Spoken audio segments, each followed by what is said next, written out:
House will please come to order. Without objection, select guests will be granted privileges of the floor. Attendance roll call will now be taken. Please do not mark your attendance until after the bell. House will now proceed to register. Prayer today will be given by member and our minority leader, Charlene Fernandez. The Pledge of Allegiance to the flag. I think I'm looking at the wrong piece of paper. Okay. Need to clear off the desk here before I come back. If you'd like to do it again, Madam Minority Leader, we could use it.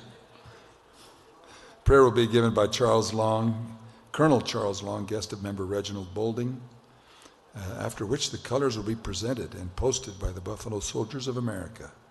Taps will be performed by Mr. Ted Baker, and the Pledge of Allegiance then to the flag by Mr. Bill Cook, guest of also Mr. Reginald, of member Reginald Bolding. Would you all please stand?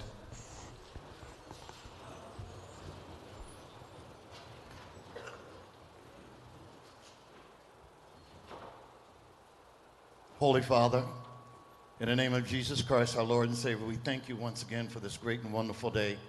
We first and foremost thank you for waking everyone up in the sanctuary here today.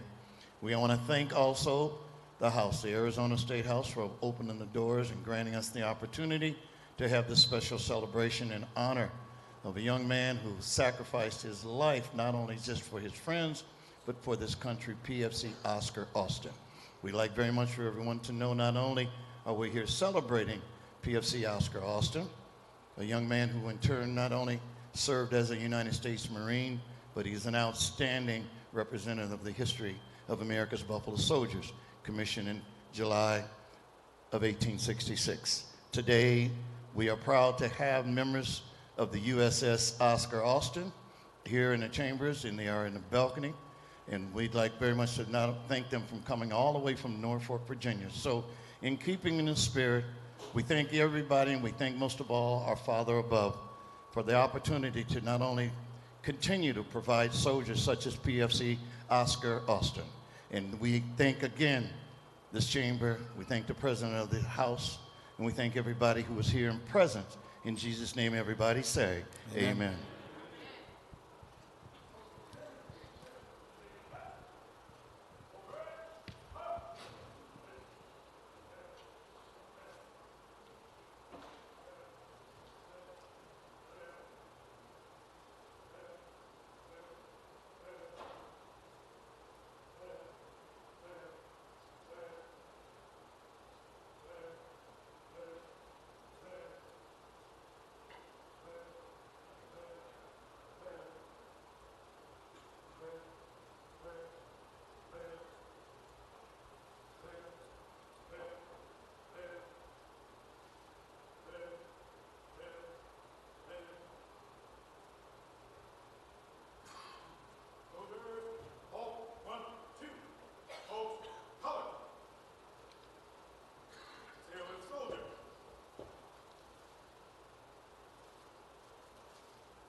Ladies and gentlemen, please join me as we salute our flag and our nation by reciting the Pledge of Allegiance to the flag.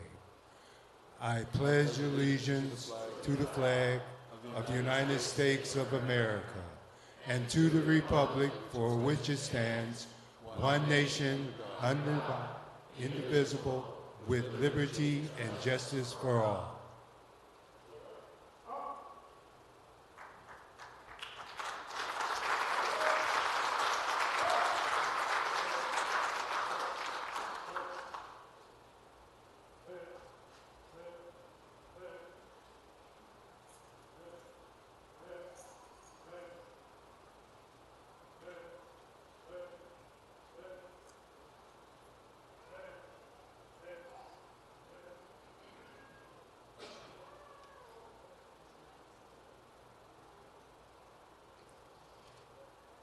Thank you very much, members.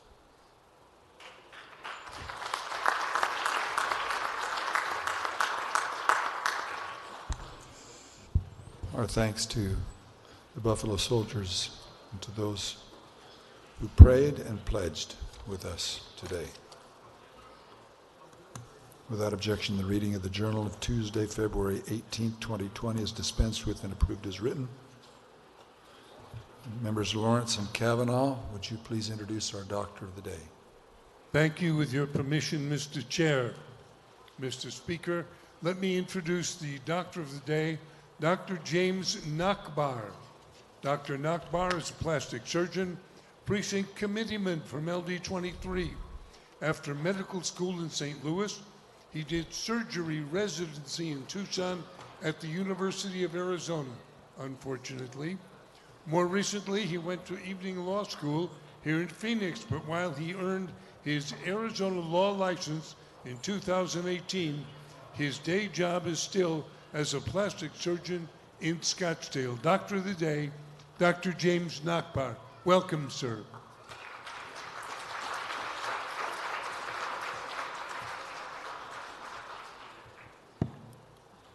Thank you very much. Are there any points of personal privilege for the purpose of introducing guests? Whoa. Mr. Lieberman. Mr. Speaker, I rise for a point of personal privilege, introduction of guests in the gallery. Please, sir. Representative Butler and I are absolutely honored today to introduce two very special guests who were survivors of the Holocaust who now live in LD 28. Marin Weinsing and George Kalman, please stand up. Thank you so much for being here, and thank you so much for coming down to the Capitol today.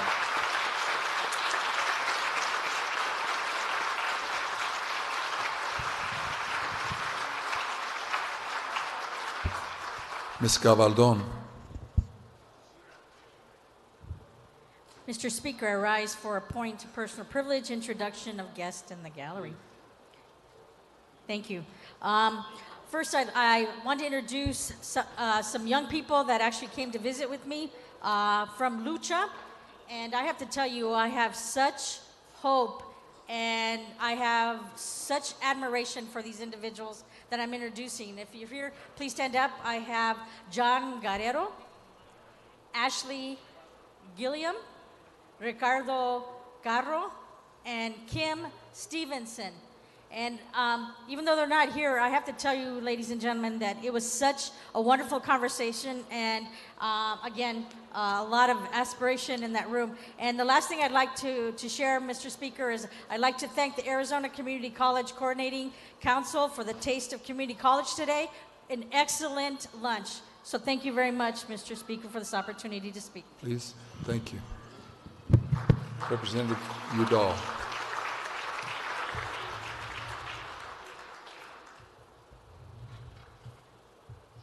Ms. Udall. Thank you, Mr. Speaker. I rise for the point of privilege, introduction of guests in the gallery. Please. Thank you, Mr. Speaker. We have several students here from the Maricopa Community College District. If you guys would please stand up.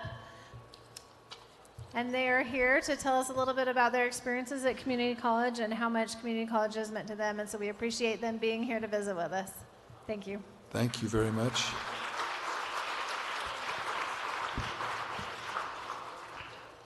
Mr. Espinosa. Thank you, Mr. Speaker. I rise for a point of personal privilege, introduction of guests in the gallery. Please, sir. Good afternoon, members and guests. Today I had the wonderful privilege of meeting with members of the National Association of Real Estate Professionals, I think they're in the lobby. If you are here, could you please rise as I call your name? Teddy Castro, 2019 President of NARP Greater Phoenix. Thank you, Teddy. Brenda Quintana. You have Lucy Guzman. Pablo Picasso Serrano. And Victor Alcaron.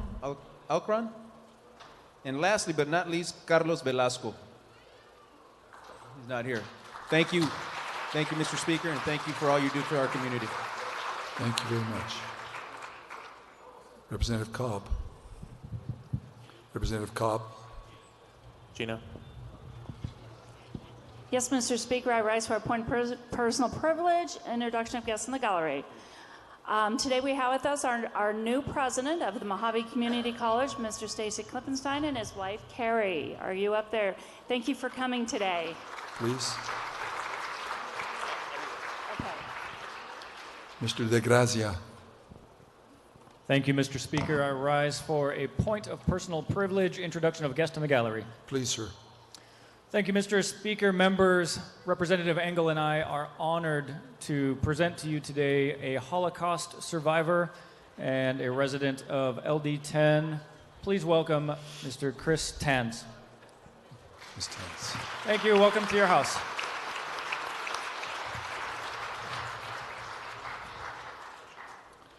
Ms. Griffin, representative. Thank you, Mr. Speaker. I rise to a point of personal privilege, introduction of special guests in the gallery. Please. Representative Becky Nutt and I have the Arizona Rangers in the gallery. Would you please stand as I introduce them? Commander David Smith, Major Ron Gold, and Sergeant James Howe. They're with the Arizona Rangers. Welcome to the House. Mr. Biasucci. Thank you, Mr. Speaker. I stand for a point of personal privilege, introduction of guests. Please.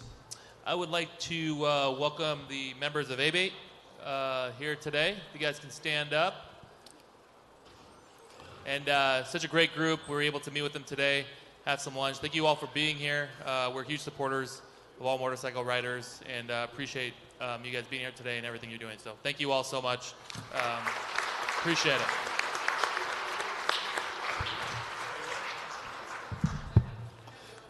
Representative Bartow. Thank you, Mr. Speaker. I rise for a point of personal privilege, introduction of guests in the gallery. Please. Thank you, Mr. Speaker. I'd like to welcome a Holocaust survivor who is here with us today from District 15. Help me welcome and honor Mr. Ike Figas. Would Mr. Figas stand?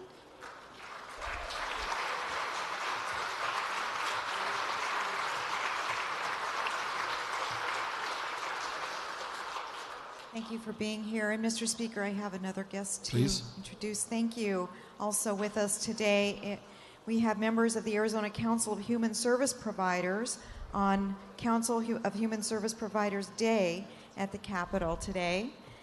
The 100 plus agencies that are members of the Arizona Council are located in every community in Arizona, operate over 900 facilities, employ over 30,000 staff each year, and provide services in every county in the state. Help me welcome the Arizona Council of Human Service Providers.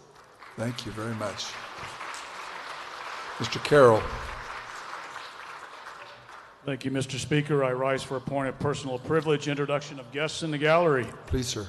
Thank you, sir. With us today, I have three of my constituents from Legislative District 22. And when I call your name, if you'd please stand up. Today we have Jamie Kelly, who happens to be a member of the AZ Post Board. Along with her, I have Brian Hoskins, who's also in law enforcement. And in particular, I have a good friend, Michael Crawford is up there. Michael is also in law enforcement. As a matter of fact, he is running for county sheriff, Maricopa County. And I am supporting him for that office, and I'm glad you guys are here today. Thank you. Thank you. Ms. Powers-Hanley.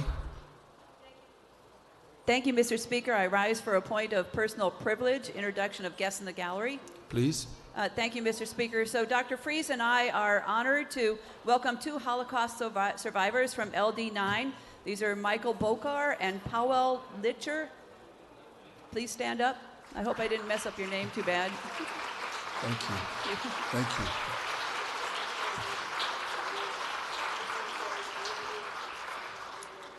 Ms. Pollock? Thank you, Mr. Speaker. I rise for a point of personal privilege, introduction of a guest in the gallery. Please. Thank you. It is my great honor to recognize Mr. Jacob Schmidt, who's visiting today. You can stand up. Thank you. He's the former chair of the LD17 Democrats, and he's the president and CEO of Arizona Children's Association. Thanks so much for being here today. Thank you. Alma Hernandez? Mr. Speaker, I rise for a point of personal privilege, introduction of guest in the gallery. Please. And this is just a general intro, but I wanted to welcome those people who are here on behalf of my bill, the Holocaust Education Bill. I want to thank them for being here and supporting me every step of the way. We have many folks from the Phoenix area and also from Southern Arizona, and I just wanted to thank them. Thank you. Thank you very much. Mr. Fincham? Thank you, Mr. Speaker. I rise for a point of personal privilege, introduction of guests in the gallery. Please, sir. Thank you, Mr. Speaker. Members, it's my pleasure and my seatmate's pleasure to introduce Mr. Sidney Finkel. Sidney, if you would, could you please stand up? Sidney is a Holocaust survivor. Thank you very much, Mr. Finkel. Mr. Teller? Thank you, Speaker. I rise for points of personal privilege to introduce guests. Please. Thank you, sir. Members, today I'm with the City of Page leadership. We have Mayor Tappan, City of Page Fire Chief Reed, City of Page Police Chief Sanders, City of Page Councilman Warner, as well as the City of Page City Manager Darren Caldwell. Would you please stand, Darren? Please, Darren. Thank you. Welcome to your house. Thank you very much. Mr. Lawrence? Mr. Speaker, I rise to a point of personal privilege, introduction of special guest in the gallery. Please, sir, your point. It is with respect and honor and love that I introduce another Holocaust survivor, Dr. Alexander White. Where is Dr. White? Would you please rise from LD 23? Thank you, Dr. White, with respect and honor. Thank you. Thank you, sir. Mr. Peterson. Thank you, Mr. Speaker. I rise for point of personal privilege, introduction of guests in the gallery. Please, sir. Members, on behalf of myself and Representative Grantham, we have an amazing pro-life activist here, pro-life leader, I should say. She's done tons of things. She's very involved, and you probably know who she is, Christina Curso. Could you stand up, Christine? Welcome to the house. Christine. We're grateful to have you here today. Mr. Rodriguez.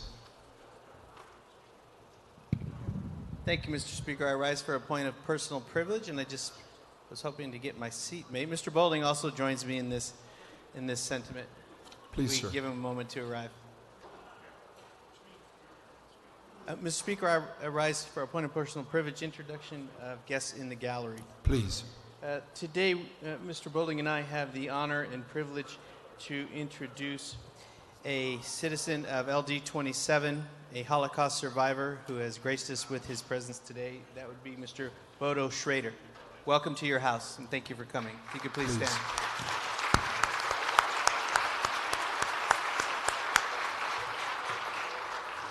Mr. Cook. Thank you, Mr. Speaker. I rise for a point of personal privilege to introduce some guests in the gallery. Please. Thank you, sir. Members, Dan and Lisa Gotchich, would you guys please stand up? Dan and Lisa Gotchich, I'd like to introduce them. Lisa works in the healthcare field, and they live in Pinal County. I've known them for several years. They're wonderful people. Lisa supports the healthcare industry, loves education, and she's decided to throw her hat in the ring for Legislative District 16. So thank you for coming down and learning today. Appreciate seeing you guys. Welcome.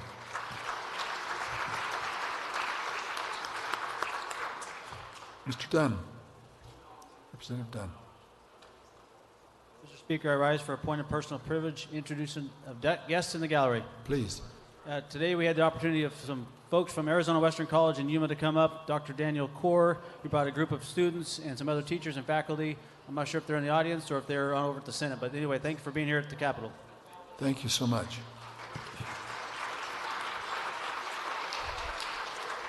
Mr. Sierra. Thank you, Mr. Speaker. I rise for a point of personal privilege, introduction of guests in the gallery. Please, sir. Thank you.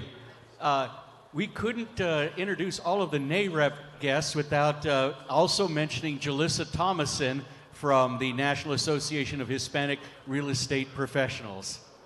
And then, Mr. Speaker, if I may, I've already introduced this gentleman once before, but when last time I introduced him, he had to walk out. My son's high school social studies teacher, Mr. Tony Fusco. Thank you for being with us, Tony. Daniel Hernandez. Mr. Speaker, I rise for a point of personal privilege, introduction of guests in the gallery. Please. If I could have Wanda Wolowski from Tucson stand up. Wanda is here with the group that is supporting the Holocaust Education Bill. So I want to say thank you to Wanda for making a trip up from Tucson. Let's give her a round of applause. And I'd also like to recognize some of the folks that really helped put the work together to start Arizonans Teaching the Holocaust. So if we could have Michael, Josh, and Cheryl stand up so we could give them a round of applause. It was a group effort, and we're only able to be here with a bill being voted on today because of the hard work of these folks who started the group and then all of the survivors and others who came to share their stories. So thank you all.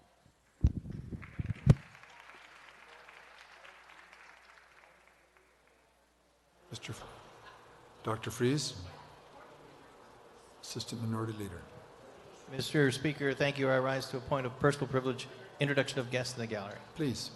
Mr. Speaker, thank you. Mr. Biasucci already acknowledged the Abate Motorcycle Association. We do have some members from LD9 up there that I'd like to acknowledge. Thank you and welcome to the House. Along with my seatmate, Representative Powers Hanley. One other. And we have a lot of people from LD9 here today. I'd also like to give a shout out to Ryan Kelly, who I see up there. He's a LD9 PC. He's also with the Pima Area Labor Federation, and he's a member of the National Writers Union, which is the union that I belong to. So thanks for coming. Thank you very much. Ms. Teran. Thank you, Mr. Speaker. I rise for a point of personal privilege, introduction of guests in the gallery. Please. One of the guests in the gallery, because the organization couldn't get in because it's packed, and it's beautiful to see so many Arizonans in the room. But I want to introduce Living United for Change in Arizona, which is Lucha.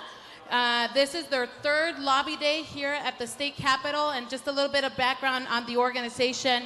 Lucha organizes Arizona low and moderate income and minority families to take actions on issues most important to them and advance the cause of social and economic justice for all. With the help of Lucha, Proposition 206 has grown our state's economy by almost $1 billion, lowered the unemployment rate, and even increased jobs in the food and hospitality industry. Today, they are focusing on making sure that bills like SB 1070 don't move forward, that these are redundant and are a distraction. Lucha is ensuring that their voices are heard, because these type of bills... Yes. Guests in the gallery. Guests in the gallery. Oh. Arizona Experience following. So they are really advocating so that these bills don't move forward, because we don't want to stifle the growth of Arizona. There's an economic boom because of Proposition 206, and Lucha doesn't want to see Arizona's future economy to be at risk, and requests that these bills don't move forward. Thank you.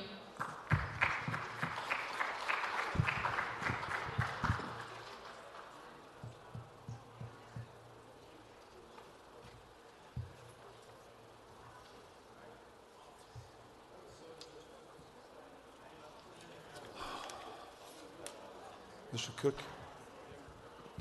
Sorry, Mr. Speaker, I'd like to rise. I've missed a guest in the gallery. May I rise for a point of personal privilege to introduce them? Please.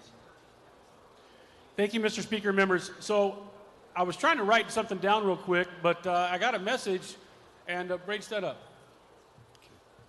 I want to talk about this young man first. This guy has covered Pinal County. He has delivered cases and cases of water bottles to homeless shelters, fire departments. He has done a lot of good work. I follow him on Twitter, and I think you do a great job. But I would also like to introduce Empowerment Systems President Jack Beveridge, the CEO. Deke, are you here? All right. And what they do is they are a nonprofit focused on health, education, mental health, and wellness, as well as the homeless, observing all of the Pinal County and eastern Maricopa County. Gentlemen, thank you for everything you do for the people that are truly leave. You truly are making people's lives better, and I appreciate it. And welcome to your house. Thank you. Mr. Boulding now has a recognition to read for Private First Class Oscar P. Austin. If you'd please stand. State of Arizona legislative recognition. Whereas Private First Class Oscar P. Austin was killed in the line of duty on February the 23rd, 1969, marking this year as the 51st anniversary of his sacrifice to our country. Whereas Private First Class Oscar P. Austin enlisted in the United States Marine Corps on April 22nd, 1968, and after extensive training was promoted to Private First Class on October 1st, 1968. Later that month, he was transferred to the Republic of Vietnam, where he served as ammunitions man with Company E, 2nd Battalion, 7th Marines, 1st Marine Division. Whereas on the morning of February the 23rd, 1969, Private First Class Oscar P. Austin's observation post was subjected to a fierce ground attack by a powerful North Vietnamese Army force. He was mortally wounded after leaving his fighting hole and throwing himself between a fellow wounded Marine and a hostile soldier. Whereas Private First Class Oscar P. Austin's indomitable courage has inspired initiative and selfless devotion to duty, he upheld the highest traditions of the United States Marine Corps and the United States Navy, and gallantly gave his life for his country at the risk of his own life, going above and beyond the call of duty. Therefore, on the 51st anniversary of Private First Class Oscar P. Austin paying the ultimate sacrifice, Representative Blackman and Representative Boulding do hereby honor and recognize the life of Private First Class Oscar P. Austin for his legacy of honor, courage, and service to our great nation's freedom. Dated this 19th day of February 2020, Representative Walt Blackman, Legislative District 6, Representative Reginald Boulding, Legislative District 27. Mr. Boulding. Thank you, Mr. Speaker. Today in the gallery, we have a number of individuals who have kept the legacy of First Class Oscar Austin alive and has continued to ensure that not only us here in the state, but across the world, we know of his sacrifices. Today in the gallery, we have D.L. White, founding member of the Oscar Austin Recognition Committee. If you want to wave there. Along with him, we are honored to welcome USS Oscar Austin Commanding Officer Wesley Brown, Master Chief Clayton Alex Finkelman, classmate of Oscar Austin, Rocky Joseph, former Assistant Superintendent of Phoenix Union High School District, Dr. Josephine Pete, Mr. Pete and several crew members. We also recognize Tom Paulinke, Rod Grimes, David Walker, General Manager of Greenwood Memorial Lawn, members of the American Legion Post 41, Commander Luis Hernandez, and members Mark Field from the Veterans Magazine, and also former State Representative Clovis Campbell. If you'd please join me in welcoming them to the House.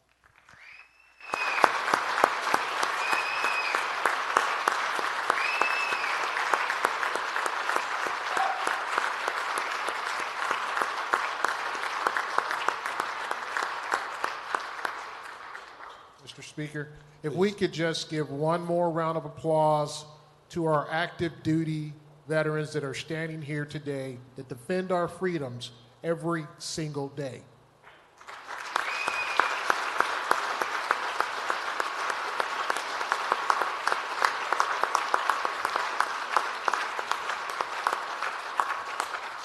It's real quickly, Mr. Speaker.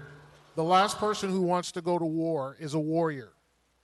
And these warriors know that, as do these former warriors, as we celebrated today, know that. We can't send men and women into combat in this body. That's not our lane. But we can make our streets and our country safer by what we do in here. And we can honor their service by making sure that we keep them safe as we execute our duties here and our task here. And for that, I'm grateful to be here, and I'm grateful to be a veteran who have served this country, and I'm grateful for these veterans who continue to serve the legacy of the armed forces of the United States of America. Thank you.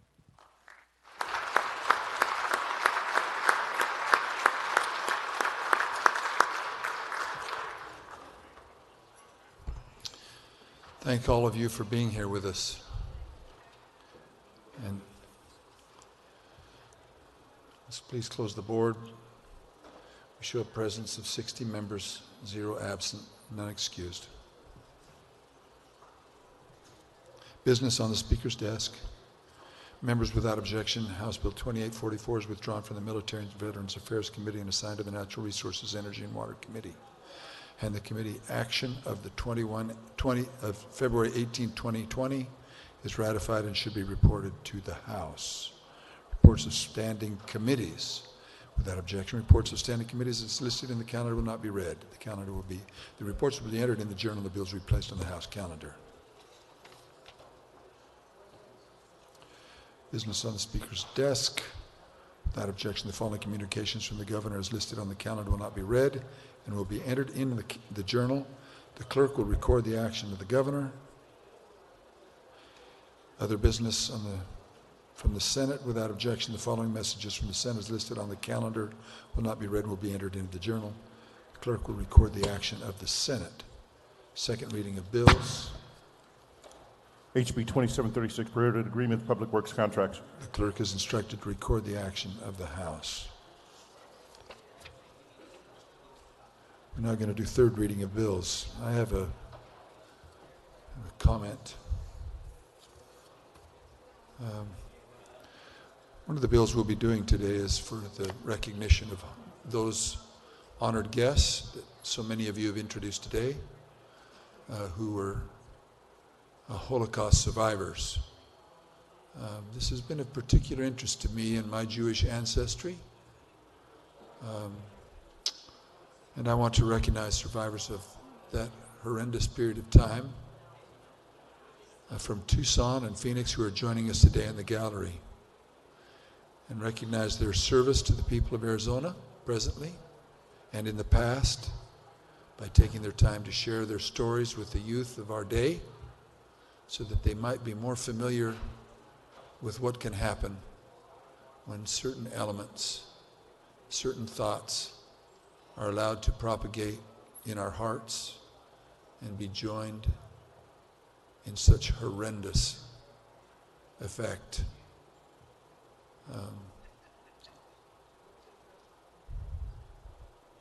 I'm thinking of Lodz and Majdanek and Treblinka and Warsaw and Auschwitz and dozens of other camps, but also in neighborhoods and streets at a time when even common citizens of a country became willing executioners.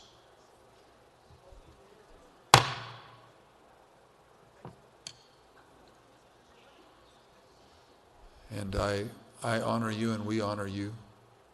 And we're glad that you'd be here today as we move this bill for a third read.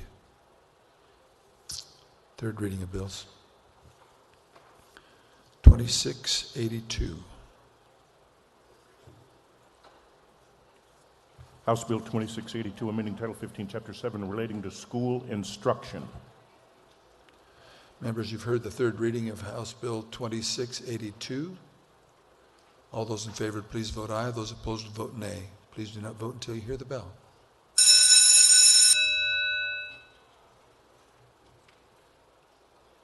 Members would please proceed to vote.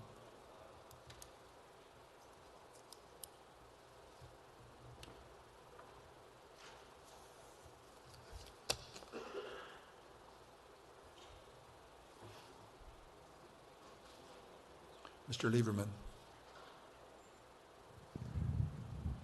Mr. Speaker, I rise to explain my vote. Please. We heard this bill in education earlier, and I shared these comments then that for those of us who were fortunate enough to go on the trip to Israel, many of us got to visit Yad Vashem, the Holocaust Museum. And for those of you who have not been there, it's about the saddest 2 hours you can spend on this earth looking and understanding the horrors of what happened in the Holocaust. And when we get out to the end, you're on a patio overlooking all of Jerusalem, and you kind of look down and see the city ahead of you. You're just devastated. And our guide at that point said, you know, if the Holocaust had not happened, there would be close to 60 million Jews alive today. We're at about 13 million right now, the number that there were going into the Holocaust. And he said the guides usually try to say something really profound at this point. But the most profound thing I've heard is from a guide who lives about 2 miles down the hill. And she shares when she gets her group to this point, every Friday night she cooks Shabbat dinner. And she imagines that the smell of her dinner cooking on her stove wafts up to this very patio, and that is the best answer and best response she has to the atrocities of the Holocaust. Her ability to cook Shabbat dinner, to worship her God, to be alive and bear tribute to the horrors of the Holocaust and the Jewish spirit that triumphs beyond. With that, I'm so grateful to the sponsor for bringing this bill forward, so grateful to everybody who got it to this point, including Mr. Hunter. I know this has been a big passion of his for a long time, and I am so proud and honored to be a member of this body today and to vote yes on this legislation. Thank you. Thank you, sir. Mr. Thorpe. Thank you, Mr. Speaker. I rise to explain my vote. Please. Thank you. I truly appreciate this bill. And I think that there's a danger in society of forgetting about what has happened when governments or even small groups of people abuse other groups of people. And this was horrific. The Jewish people were singled out during World War II. And along with them, Germans who disagreed with the Nazi Party were singled out, artists, homosexuals, you name it. Were treated in ways that are hard to comprehend in a civilized society. And if we don't remember and we don't ensure that these kinds of things are burnt into our collective memory, they will happen again. And they do happen again. And we need to encourage government at all levels never to turn a blind eye, and always to stand up for those who don't have a voice, who don't have the ability to stand up for themselves. And our world would be a much, much better place if we all had that level of resolve. So thank you. I appreciate this bill very much, and I vote aye. Thank you. Ms. Udall. Thank you, Mr. Speaker. I rise to explain my vote. Please. Thank you. Members, we have a responsibility to make sure that the next generation is educated and educated well. And no education can be complete, and especially no education in history can be complete without understanding the atrocities that took place during the Holocaust. And as I've worked on this issue, I've had the great honor of getting to know and meeting some of these Holocaust survivors, and that association with them, although brief here and there, has enriched my life. And I want that for our students, for our next generation to understand what happened and what we can do to prevent it happening again. And for that reason, I vote aye. Thank you very much. I waited till last for you, Alma. Please. Thank you. Mr. Speaker, I rise to explain my vote, please. Please. So I want to first and foremost thank every single member in this chamber who has supported this bill, from those who were working on staffing and ensuring that we were able to bring it up for a vote. It truly means a lot. And it's a complete honor and privilege to be, to be able to have my dear friends who are Holocaust survivors, who I've known for the majority of my life now, who are here witnessing this today. It's something that is incredible, and I honestly didn't know when we would get to this point. But I really, truly want to thank every single one of you who were a part of this, because it truly means a lot, not only to me, the families, the survivors, and it's our duty to be able to ensure that the children who come after us continue to learn about the Holocaust. And I'm happy that you're all here to be able to witness this. And with that, I vote aye. Thank you.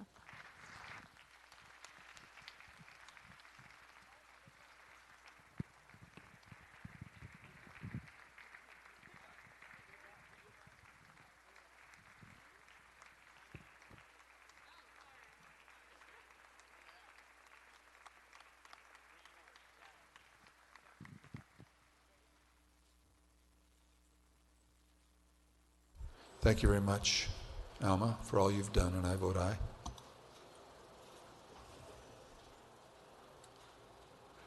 By your votes of 59 ayes, 0 nays, and 1 not voting, you have passed House Bill 2682, signed in open session. Clerk is instructed to record the action of the House and convey the bill to the Senate. Got it. Mr. Kavanaugh votes aye.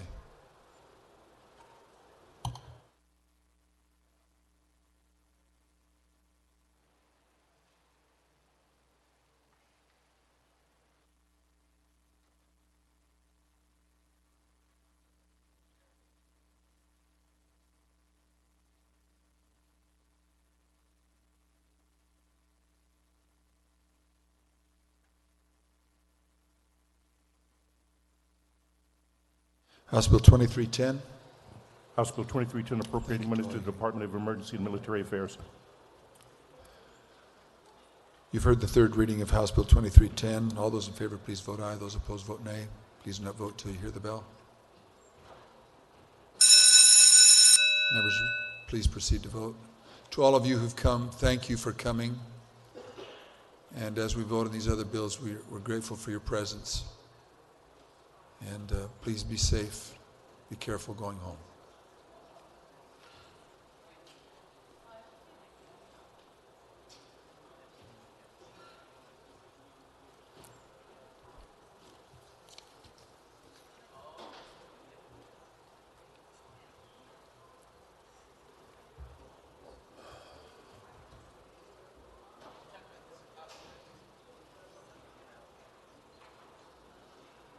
Have you all voted?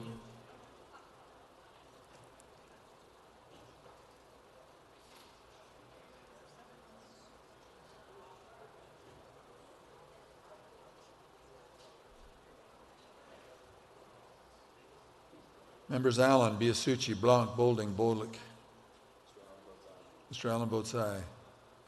Campbell, Cobb, DeGracia, Engel, Epstein, Grantham, Kavanaugh, Payne. Members Powers, Hanley, Rivero, Roberts, Rodriguez, Shaw, Teller, Teran.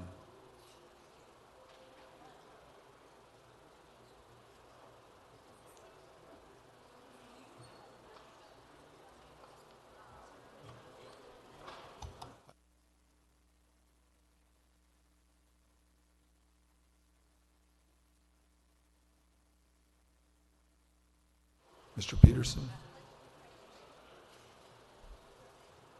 Mr. Peterson, we show you on the board? Okay, thank you.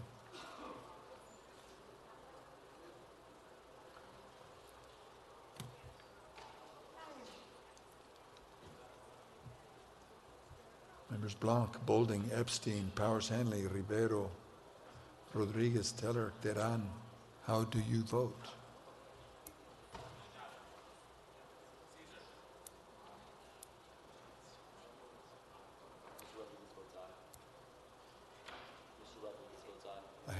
Mr. Rodriguez votes aye.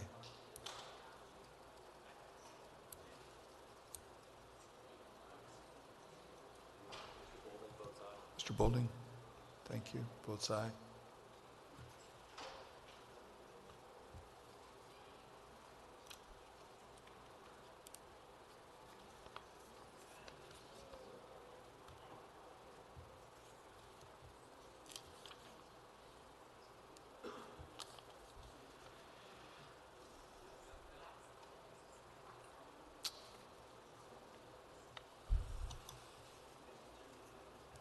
Close the board, please. By your votes of 55 ayes, 5 nays, you have voted and passed House Bill 2310. Signed in open session, the clerk is instructed to record the action of the House, convey the bill to the Senate.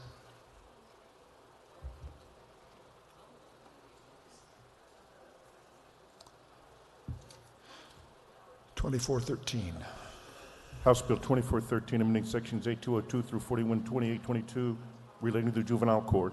You've heard the third reading of 2413. Please do not, those in favor vote aye, those opposed vote nay. Please do not vote till you hear the bell. Members will please proceed to vote.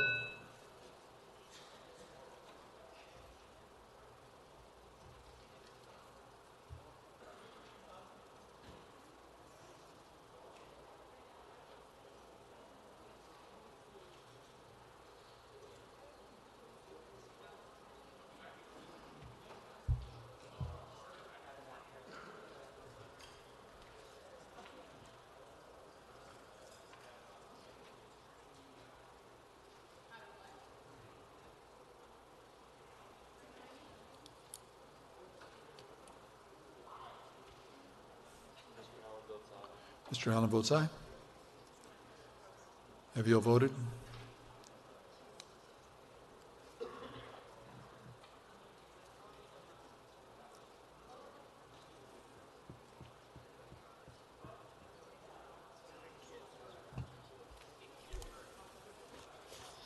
Ms. Teran?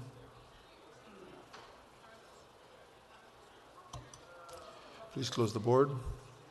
By your vote of 60 ayes, 0 nays, you have passed House Bill 2413. Signed in open session, the clerk is instructed to record the action of the House and convey the bill to the Senate. 2363.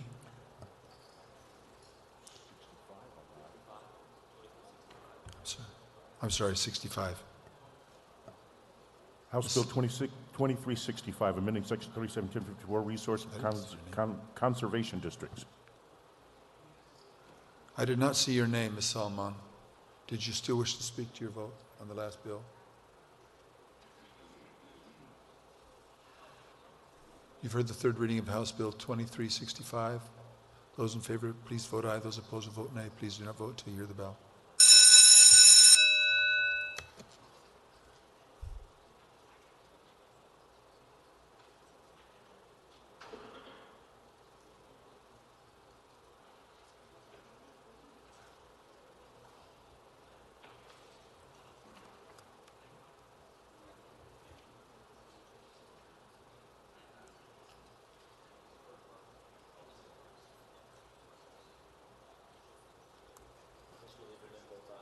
Mr. Lieberman votes aye.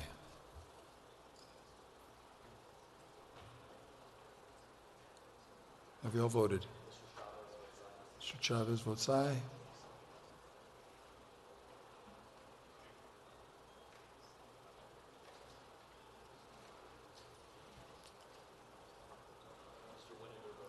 Mr. Wenninger, thank you, votes aye.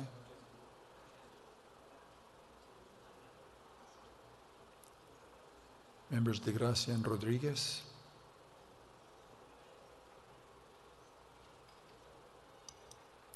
Please close the board. By your votes of 60 ayes, 0 nays, and 0 not voting, you have passed House Bill 2365, signed in open session. The clerk is instructed to record the action of the House and convey the bill to the Senate. Ms. Salman.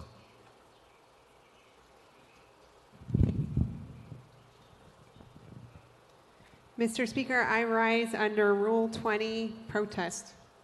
Please.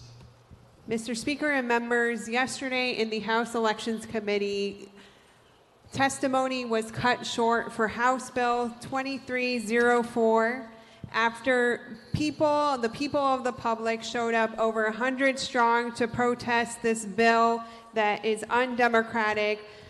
People who had to wait 7 hours before the bill was put up on the agenda and the hearing began. And one person in particular, Francisca Gill, has come yet again after waiting 7 hours to testify on the bill, to have her voice heard. So, Mr. Speaker and members, I am reading her testimony for the record, and I request that this protest be submitted into the journal. Francisca's record is as follows. Currently, every voter at a polling place has the right to have the assistance of any person that they choose. This bill would limit that to only persons who need assistance because of a disability. I do not want to offend anyone. I do not know how many of you have become U.S. citizens or how many of you speak multiple languages. When I became a U.S. citizen, I remember taking an oath to support and defend the United States Constitution and the laws of the United States of America against all enemies, foreign and domestic. My concerns regarding this bill are several, but the ones that hit deeply are the following. This bill does not motivate or encourage new citizens to participate in the U.S. democratic process. If you speak a foreign language and you are adapting to the new voting process, you will not be allowed to have anyone help you in your own language. It is not even an option. For the Latino community and culture, family is very important and we support one another. Children support their older parents. I cannot imagine new citizens, older voters, voting alone in a foreign language with no help or translation if they need one. It took me a while to understand a ballot. This bill is very discouraging. This bill does not make our democracy stronger. Therefore, I, Francisca Gill, ask the committee to vote no.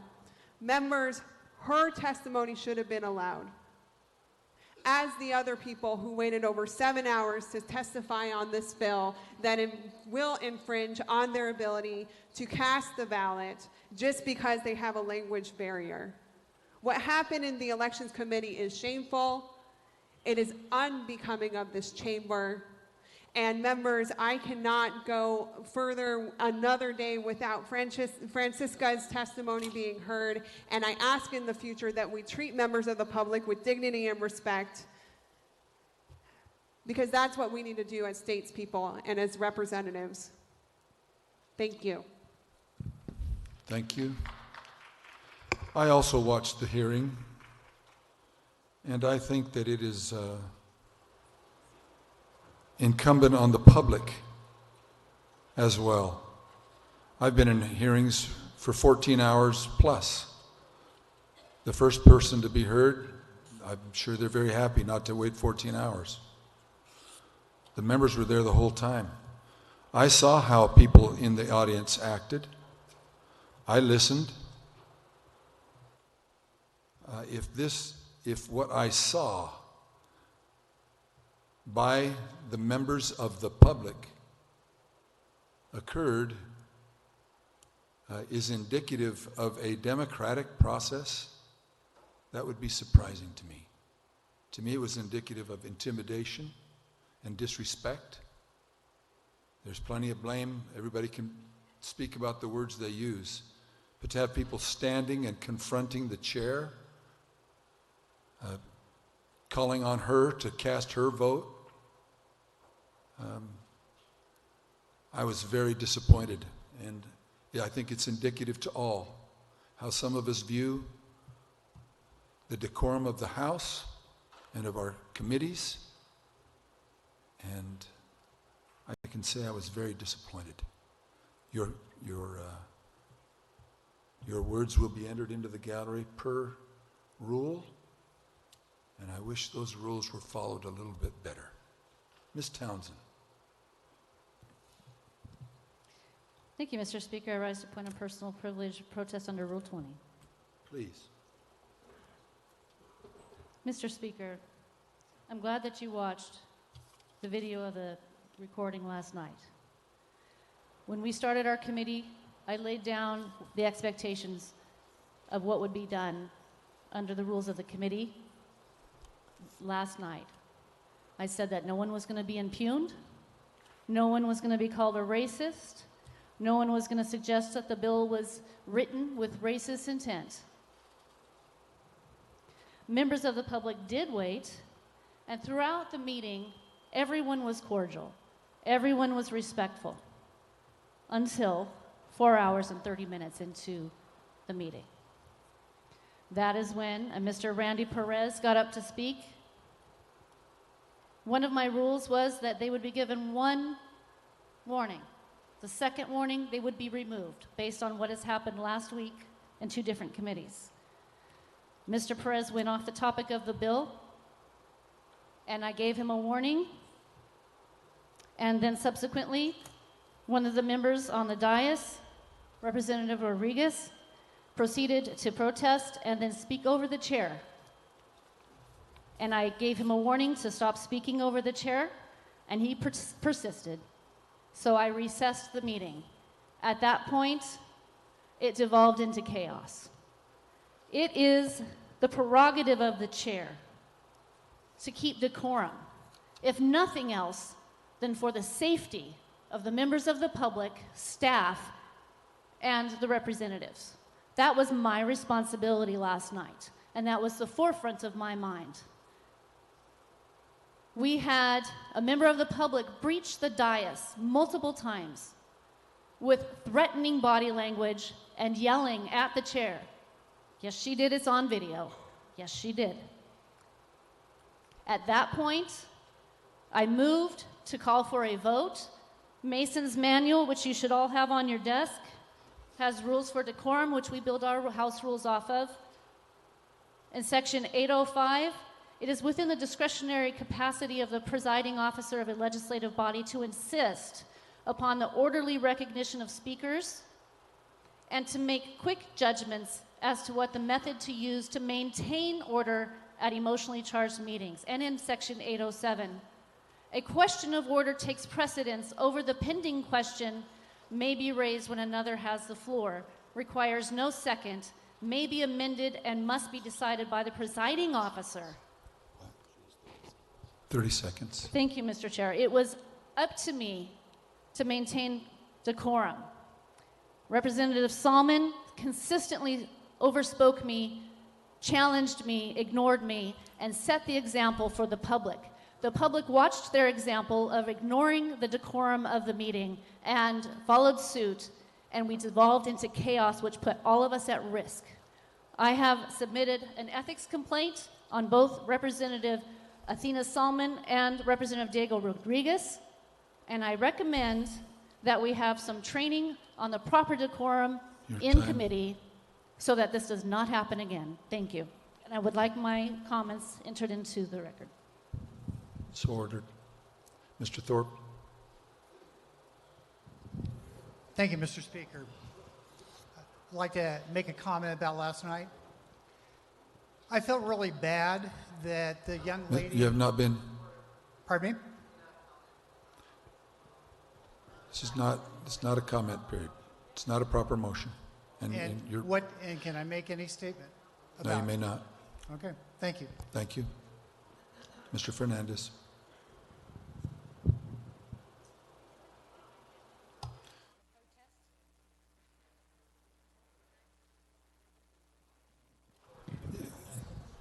Please.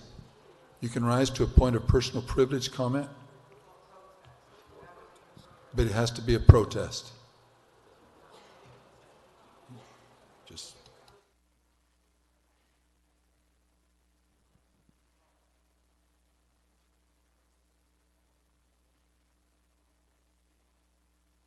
Please proceed. I rise in a point of personal protest with regard to Rule 20.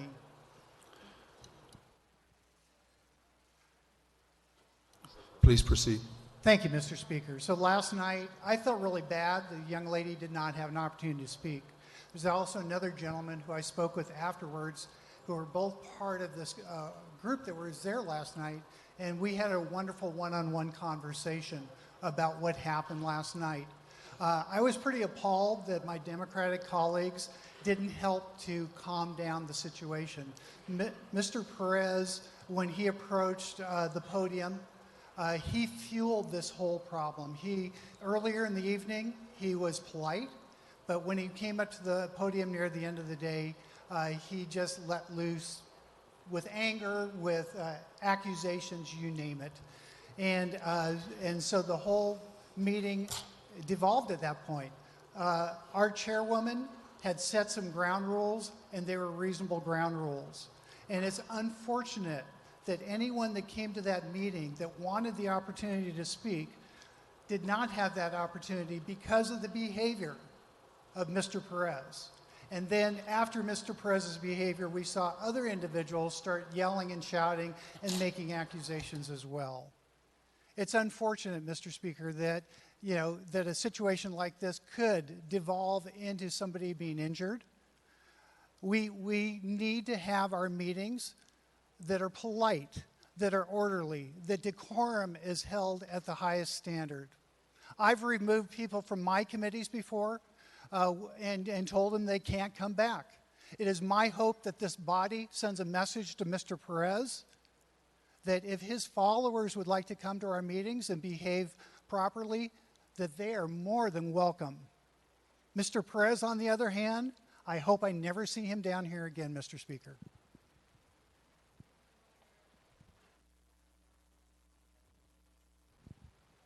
So ordered. Mr. Fernandez.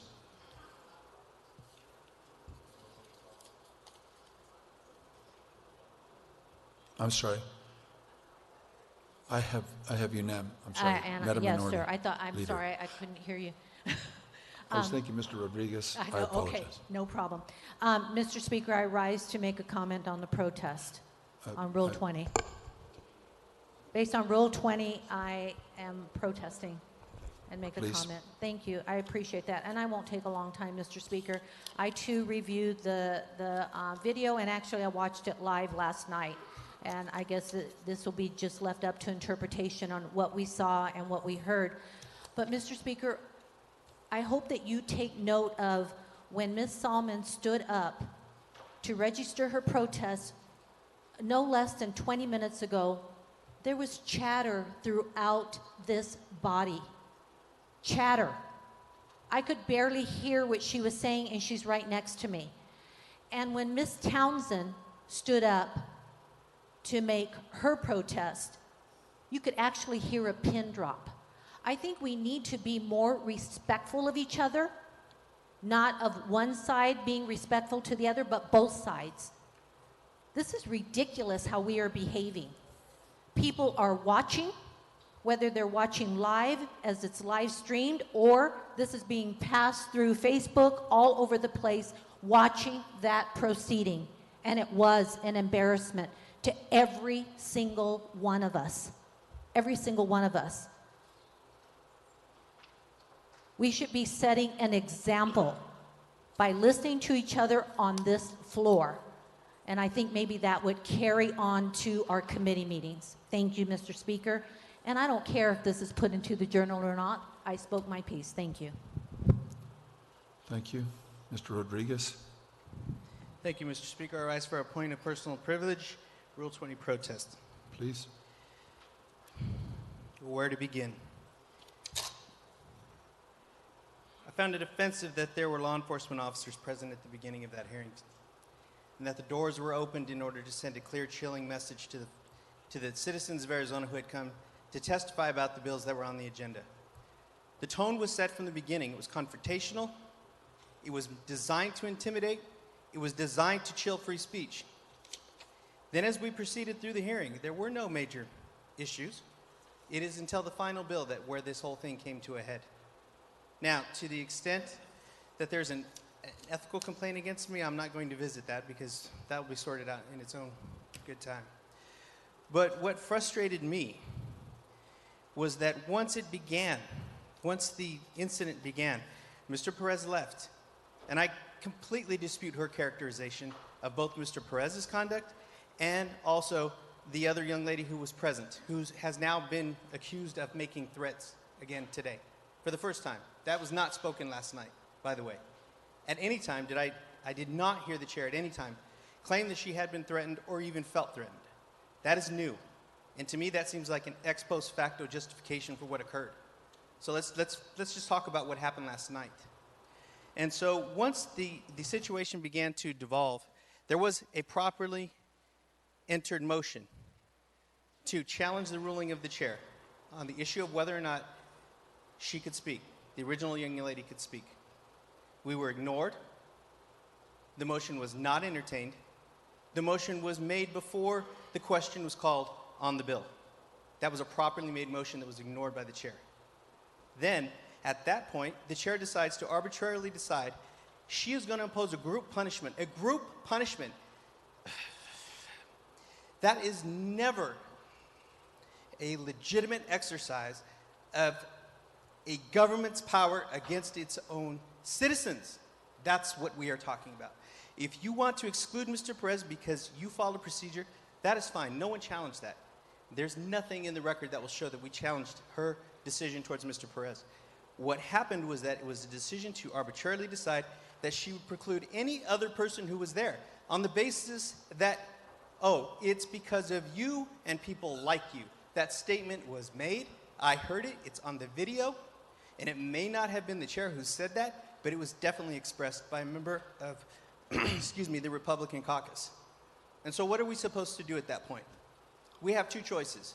We can remain and continue to participate in a process that, in my opinion, had lost its legitimacy, or we could leave and we could protest. That's what we did. Some did A, some did B. But it was entirely within our duties and obligations to our constituents. Thank you. Mr. Peterson. Mr. Speaker, I rise for a point of personal privilege under protest for Rule 20. Please, sir. Mr. Speaker, what happened in the Elections Committee was shameful. It is probably the most shameful thing I have witnessed since I have been elected to the legislature in 7 years.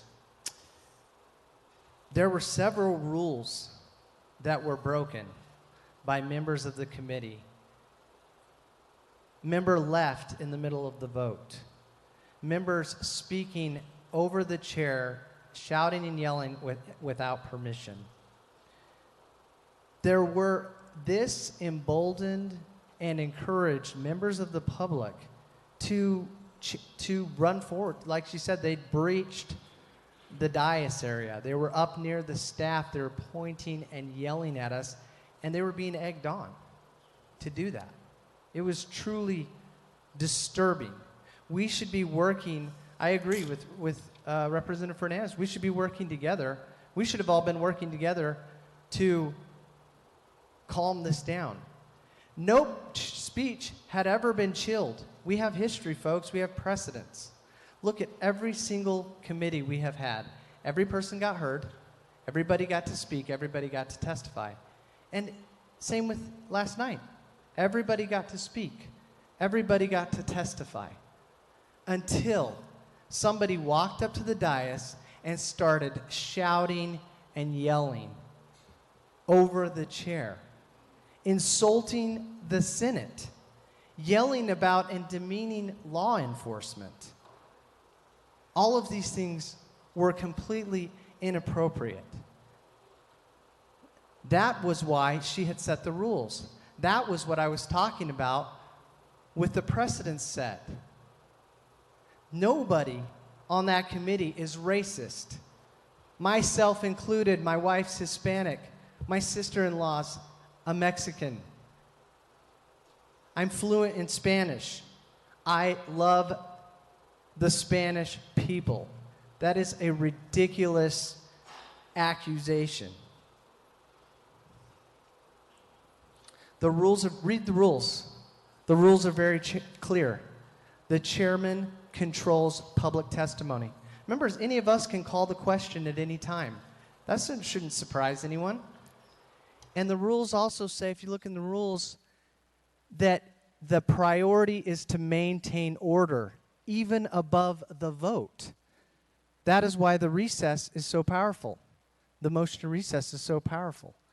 So the chair was trying to maintain order. 10 seconds.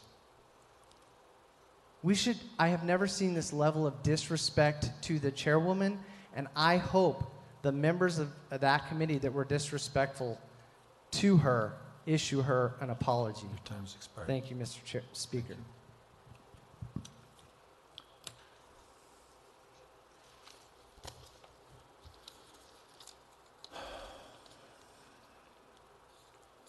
If it's okay, I'd like to finish up our third reads. House Bill 2373. House Bill 2373, amending Section 41-4001 relating to the Office of Manufactured Housing.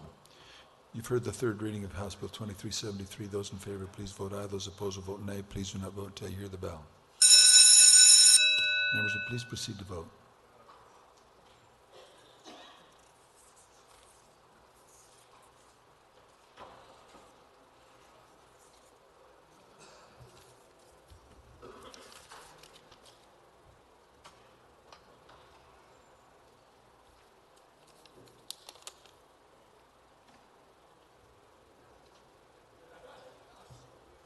Thank you.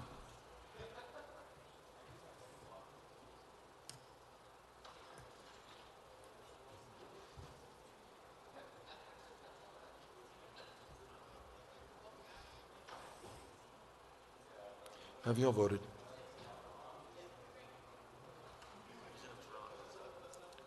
Ms. Teran votes aye.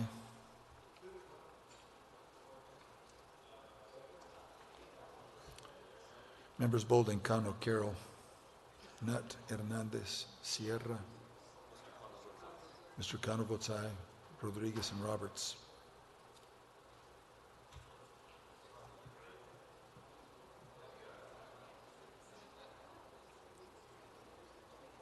Mr. Rodriguez.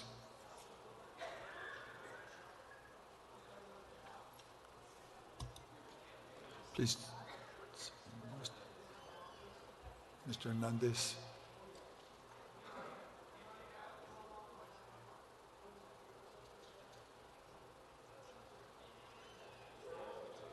Mr. Hernandez votes aye. Please close the board. By your votes of 60 ayes, 0 nays, you have passed 2373. Signed in open session. Clerk is instructed to record the action of the House. Convey the bill to the Senate. Thank you. 2397. House Bill 2397, amending Title IV, Chapter 2, relating to liquor. You've heard the third reading of 2397. Those in favor vote aye. Those opposed will vote nay. Please do not vote until you hear the bell. Members, please proceed to vote.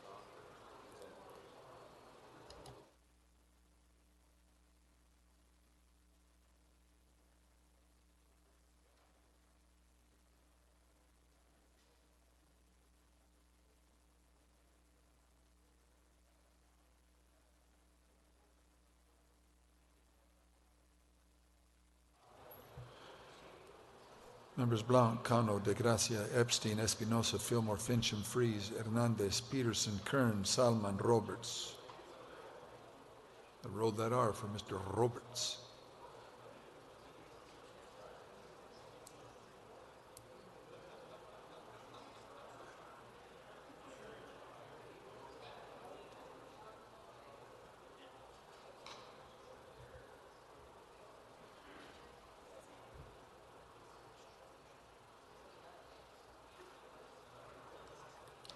Members Freeze, Peterson, Salman. How do you vote? Please close the board. By your votes of 60 ayes, 0 nays, you've passed 2397. Signed in open session. The clerk is instructed to record the action of the House and convey the bill to the Senate. 2406. House Bill 2406, amending Section 35315, Management of Public Monies.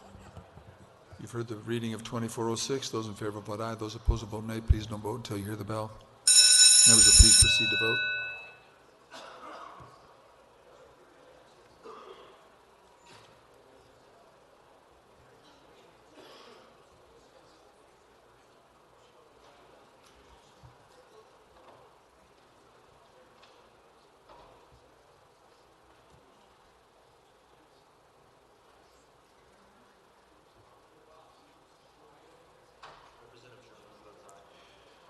Mr. Germain votes aye.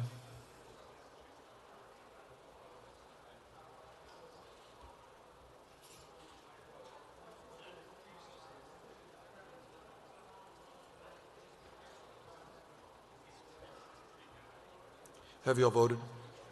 Members Campbell, Cano, Cook, Fernandez, Epstein, Kern, Duran, Teller, and Shope.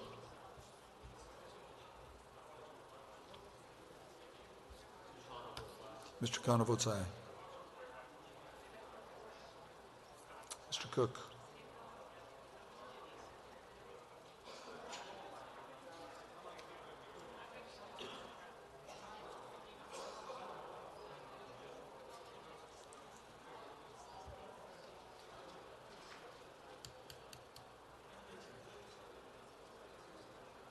Mr. Ram.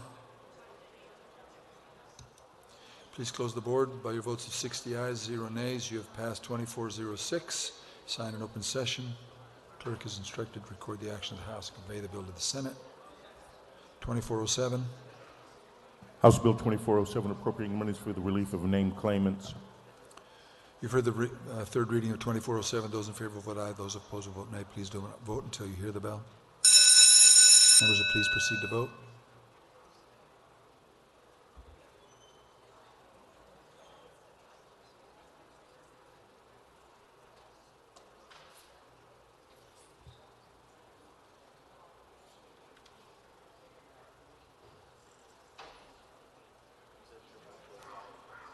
Representative Germain votes aye.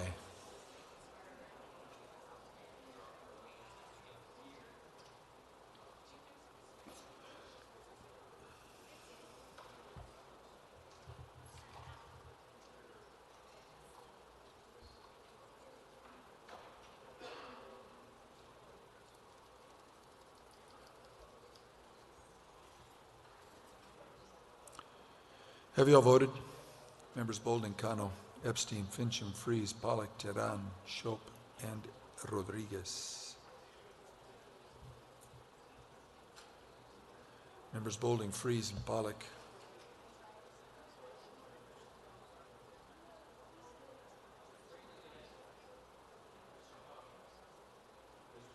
Mr. Freeze votes aye.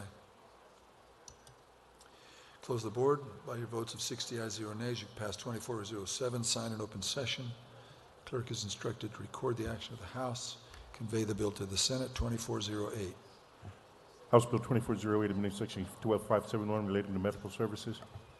You've heard the third reading of 2408. Those in favor vote aye. Those opposed vote nay. Please do not vote until you hear the bell. Members will please proceed to vote.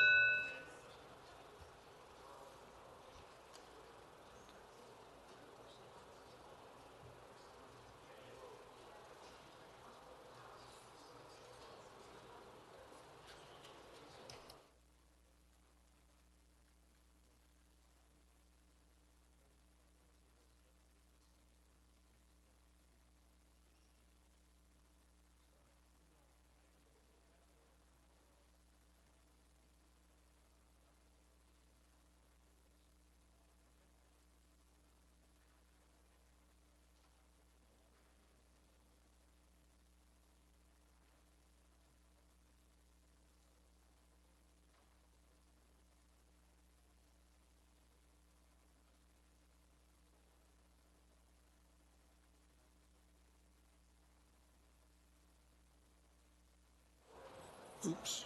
Have you all voted? Members Fincham, Freeze, Hernandez, Nutt, Kavanaugh, Teran, and Udall. Mr. Freeze votes aye.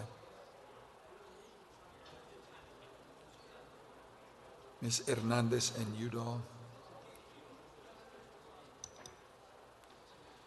Please close the board. Those, by your vote of 60 ayes, 0 nays, you've passed 2408. Sign in open session. Clerk is instructed to record the action of the House, convey the bill to the Senate. 2416.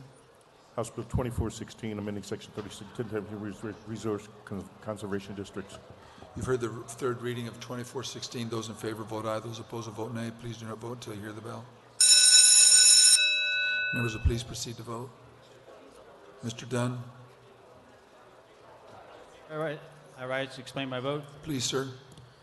Mr. Speaker, since this went through Cal very quickly, I want to make sure people know that this is not a new environmental plate. This is an existing environmental plate that has the authorization to use $5,000 per education center in it, and this is raising it from $5,000 to $10,000. If the funds are in there, they will be able to use the funds for the existing fund that's already there. So this is not a new plate. Thank you, Mr. Therefore, Dunn. I vote aye. Your vote. Thank you. Mr. Dunn votes aye.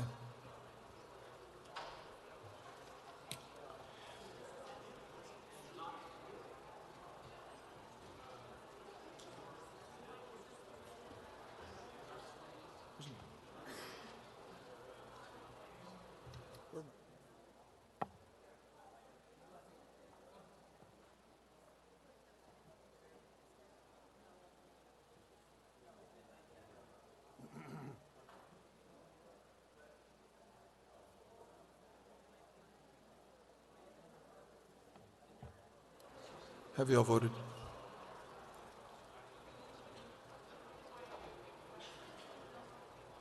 Members Blanc, Butler, Campbell, Cano, De Gracia, Engel, Espinosa, Freeze, Hernandez, Kern, Lieberman, Peterson, Powers, Hanley, Teran, and Rodriguez.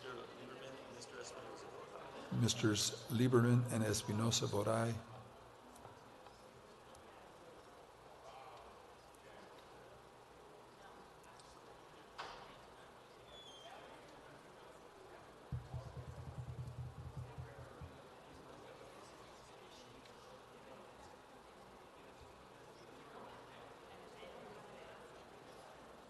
Have you all voted, members?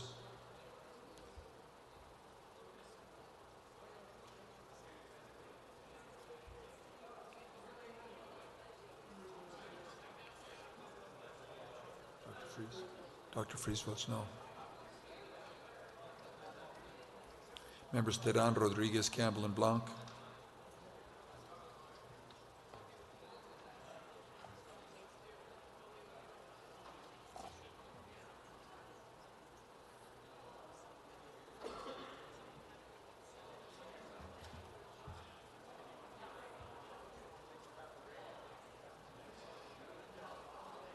Members Teran and Rodriguez.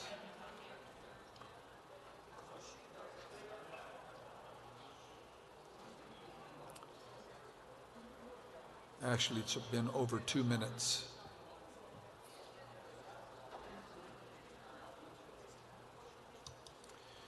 Close the board by your votes of 52 ayes, 8 nays. You have passed 2416, signed in open session. Clerk is instructed to record the action of the House and convey the bill to the Senate. 2417. House Bill 2417, amending Section 371054, relating to natural resource conservation districts. You've heard the third reading of 2417. Those in favor vote aye. Those opposed will vote no. Please do not vote until you hear the bell. Members will please proceed to vote.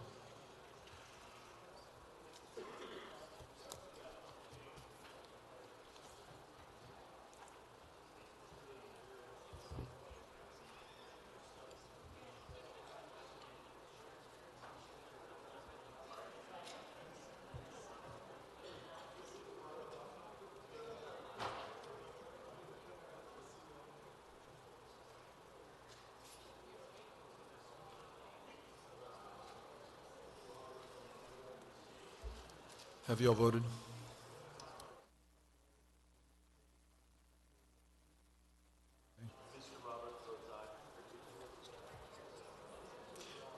Mr. Roberts votes aye.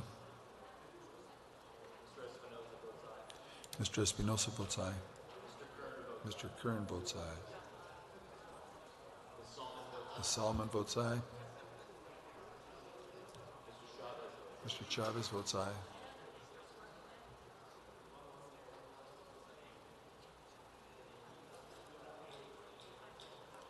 Members Allen, Bolding, Fillmore, Fincham, Nutt, Townsend, Thorpe, Teller. How do you vote? Mr. Bolding votes aye.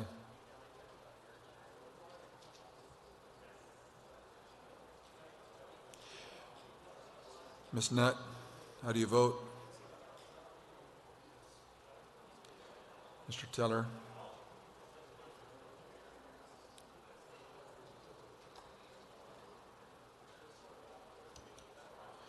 Please close the board by your vote of 60 ayes, 0 nays. You've passed 2417. Sign in open session. Clerk is instructed to record the action of the House and convey the bill to the Senate. 2433. House Bill 2433, amending Section 3640 Arizona relating to clinical laboratories. You've heard the third reading of 2433. Those in favor, please vote aye. Those opposed will vote nay. Please do not vote until you hear the bell. Members, please proceed to vote.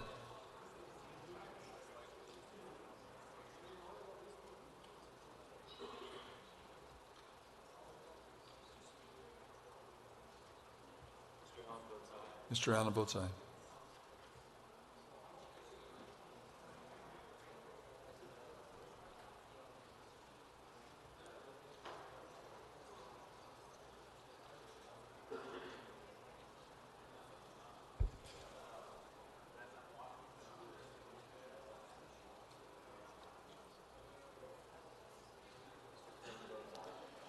Mr. Kern votes aye.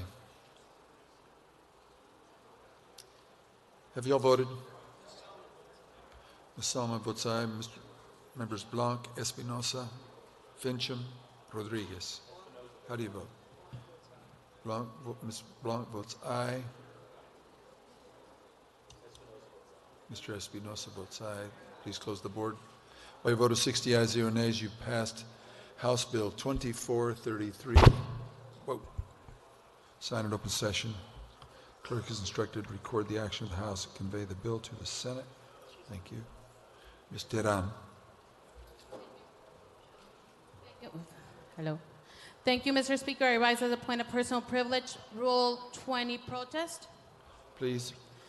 Members, I am not sure what committee many of these members were at last night. The committee that I was at was a committee that was politicized, a committee that was a police state. As somebody who has been a citizen, who has been active in ensuring that our voices are heard at all levels of government, ensuring that people who are elected are held accountable, as somebody who was targeted by Sheriff Joe Arpaio, who was unnecessarily taken to court, somebody who won at court. It was so disappointed to see police greeting our people who are here to testify. That is the only space where the public has an opportunity to voice their opinion. And what we saw last night were people, although some will say you people, words that came from the majority leader saying you people, referring to another group. For me, that's something that says less than. You can go back and look at the video. We also witnessed members of this committee who impugned the ranking member of that committee. Representative Tina Salmon was called petty. Representative Tina Salmon was called a victim as she was explaining her vote. We were interrupted as we were explaining our votes.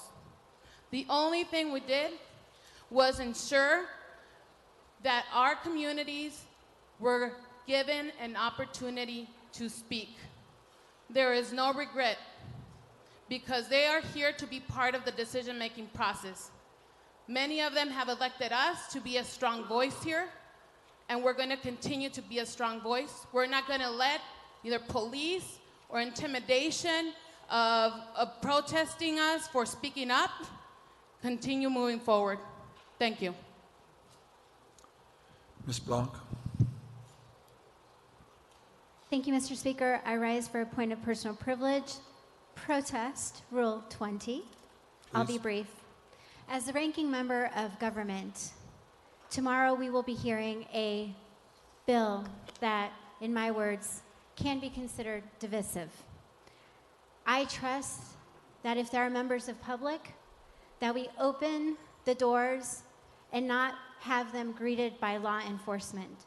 So my ask as a ranking member of government is to please allow people to express their voice.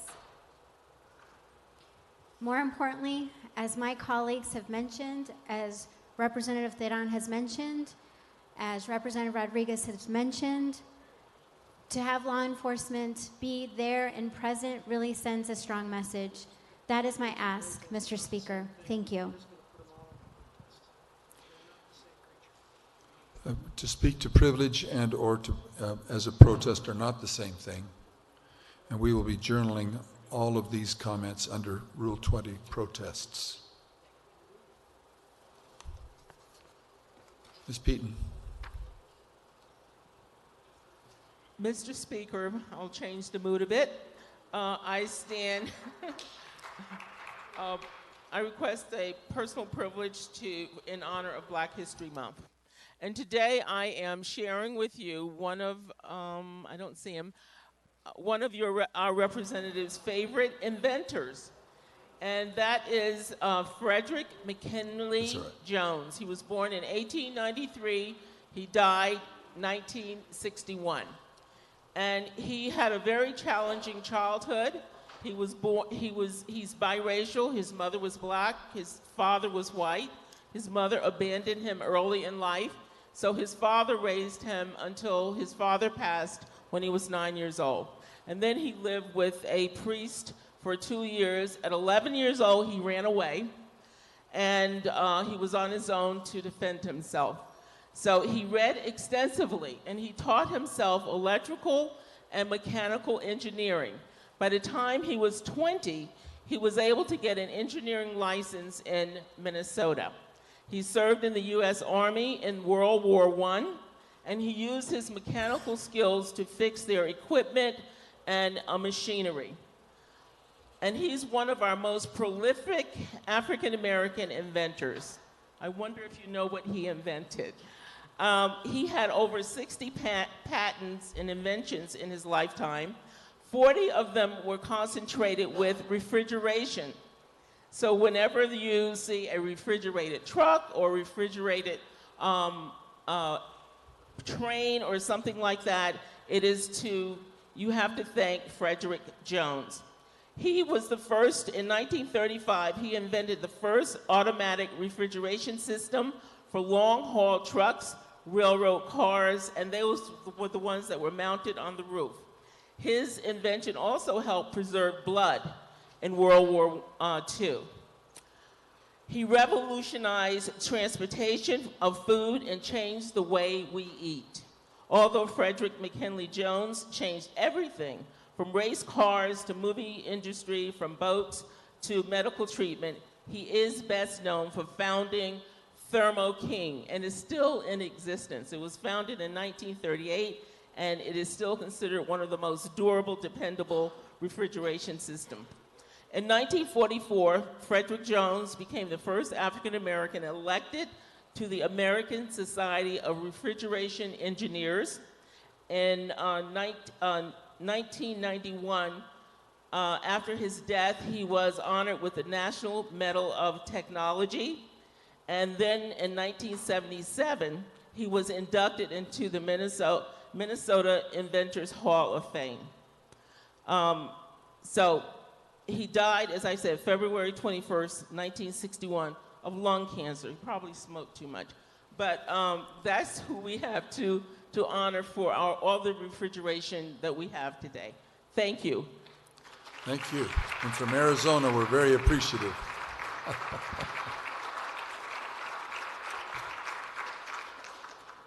House Bill 2494.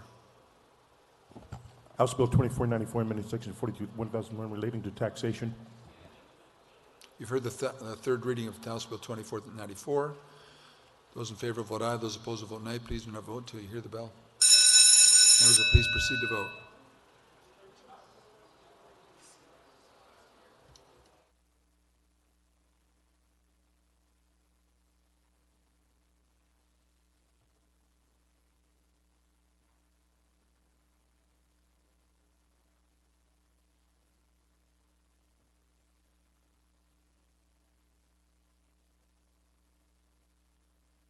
Have you all voted?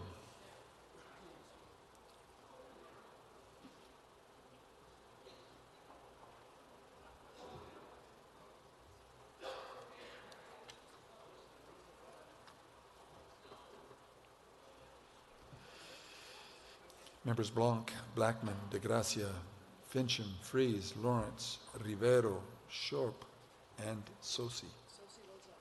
Mr. Sosi votes aye. Mr. Fincham votes aye. Mr. Rivero votes aye.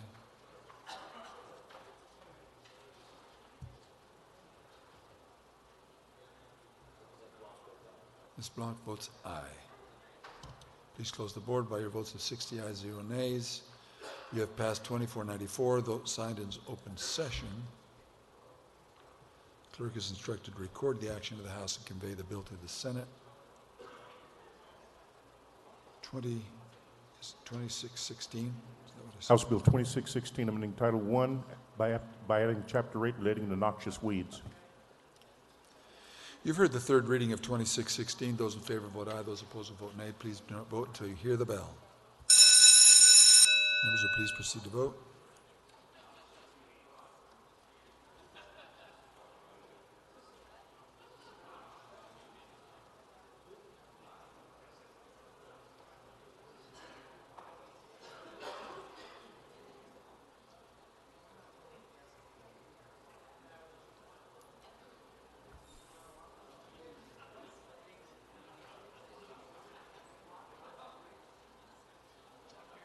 Have you all voted?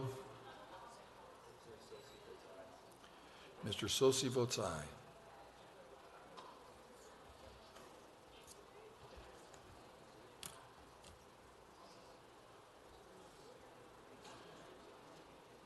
Members Thorpe, Sierra Shaw, Payne, Powers Hanley, Fernandez, Epstein, Engel, De Gracia, Campbell, and Butler.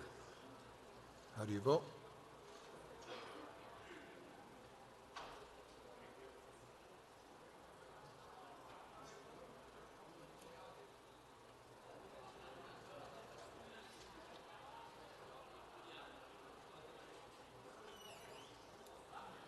Members Campbell, Fernandez, and Epstein, how do you vote?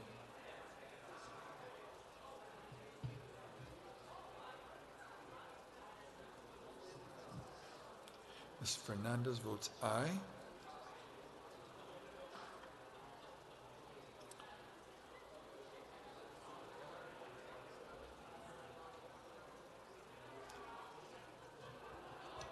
Please close the board by your vote of 60 ayes, 0 nays. You passed 2616.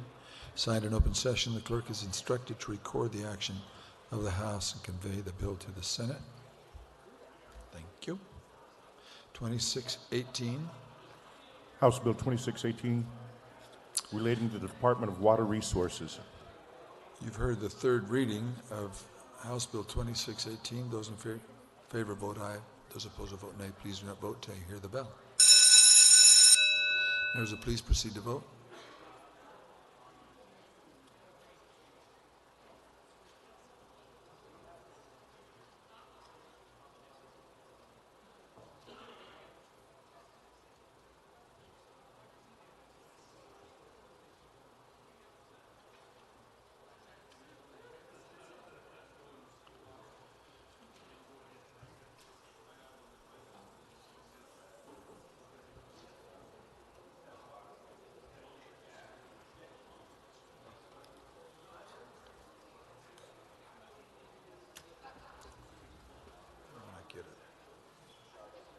Mr. Chavez votes aye.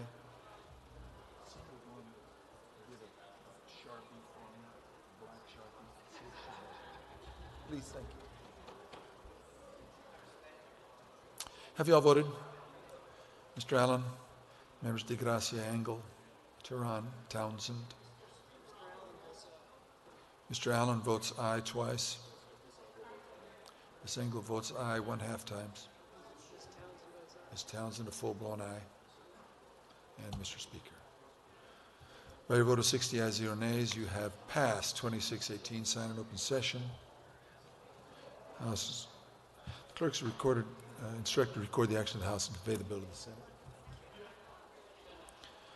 2629. 2629, amendment section 42, chapter 288, relating to tax exemptions. You've heard the third reading of 2629. Those in favor vote aye. Those opposed vote nay. Please do not vote until I hear the bell. Members, please proceed to vote.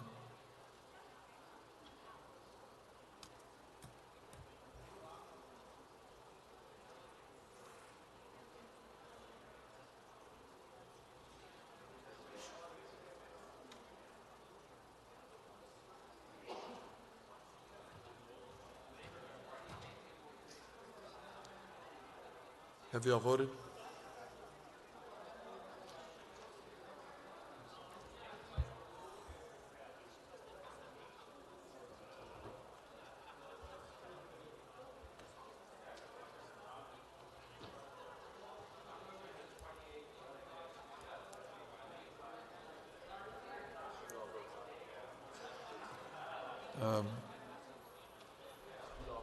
Ms. Udall votes aye. Chuck, would you please come up here, please?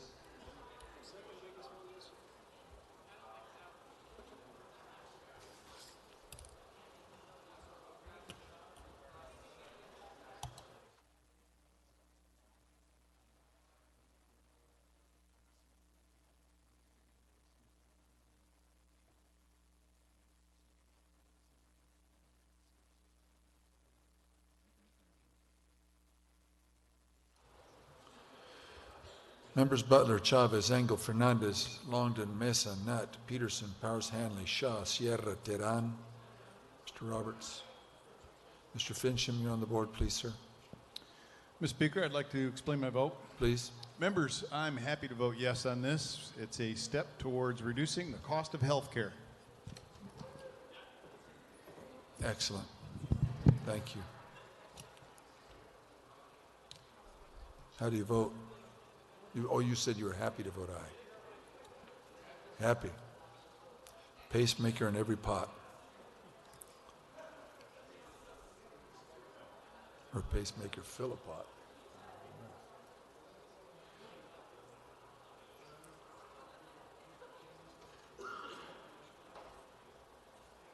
Members Peterson, Shaw, Sierra.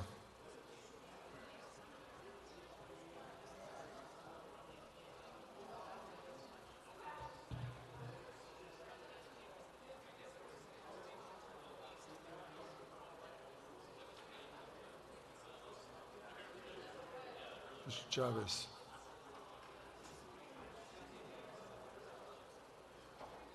Mr. Chavez votes aye.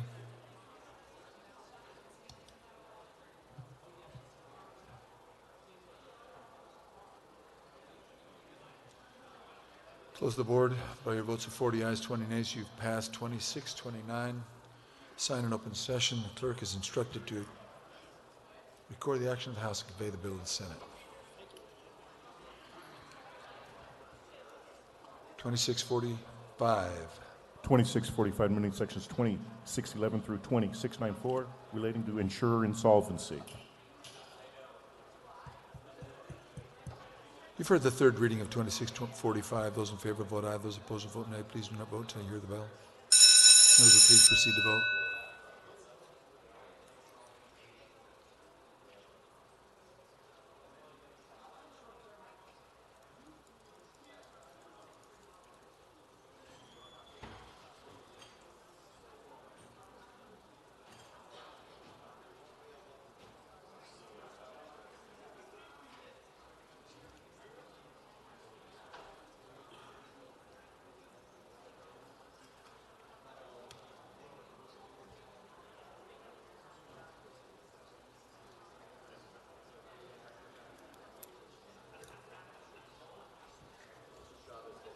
Mr. Chavez votes aye. Members, have you voted?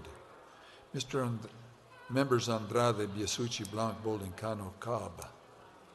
Fernandez, Fincham, Germain, Nutt, Payne, Powers, Hanley, Teran, Shaw, and Rodriguez.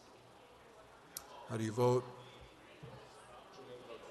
Ms. Germain votes aye. Fincham votes aye.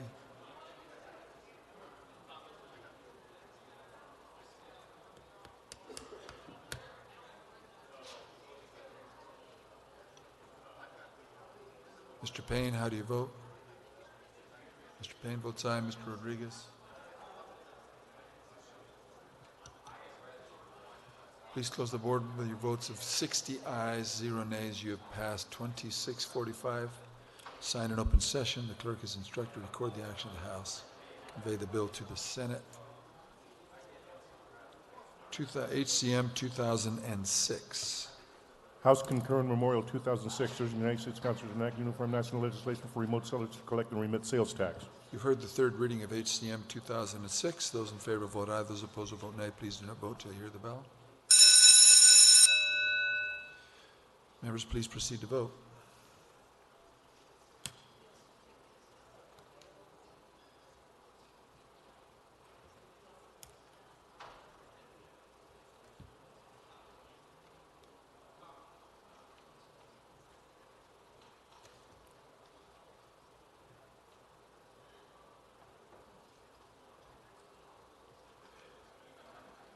Have you all voted?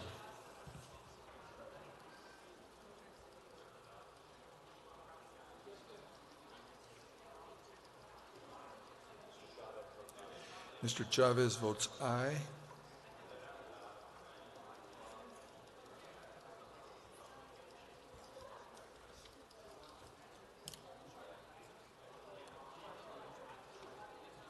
Members Butler, Epstein, Fernandez, and Shaw, how do you vote?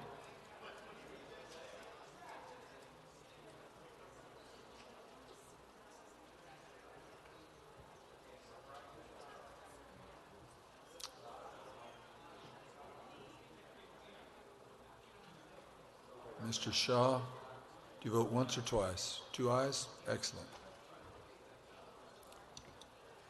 Please close the board by your votes of 60 ayes. You have passed HCM 2006. Signed in open session.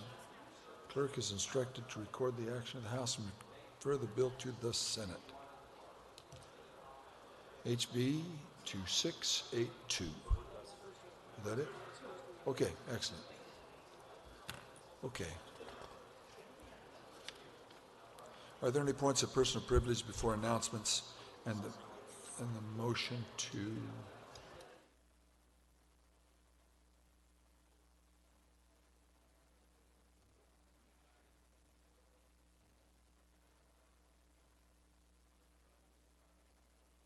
Mr. Peterson, a motion to recess, please.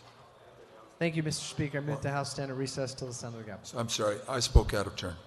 I need to have announcements from committees. Wednesday committees, Ms. Cobb.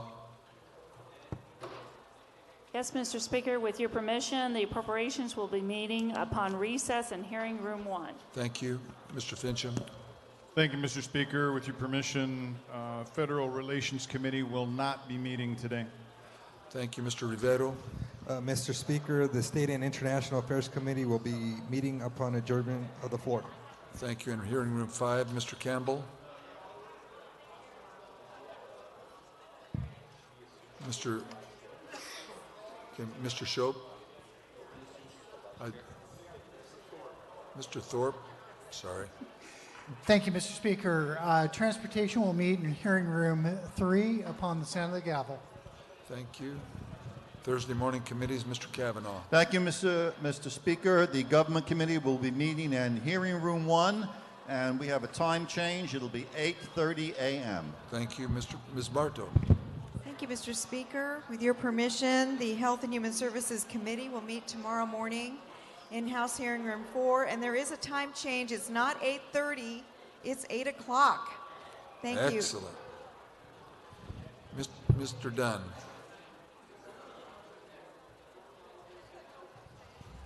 Land and Agriculture, with your permission, will be meeting in 9 a.m. at House Hearing Room 3. Thank you, Mr. Dunn. Members, I'd like to also announce a special protocol session.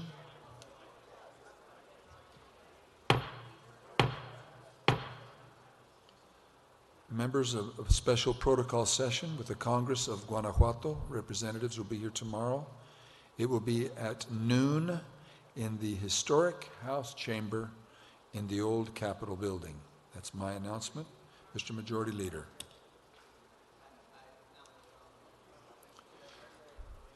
The motion for from the Majority Leader to recess, you've heard that motion. Those in favor vote aye. Those opposed vote nay.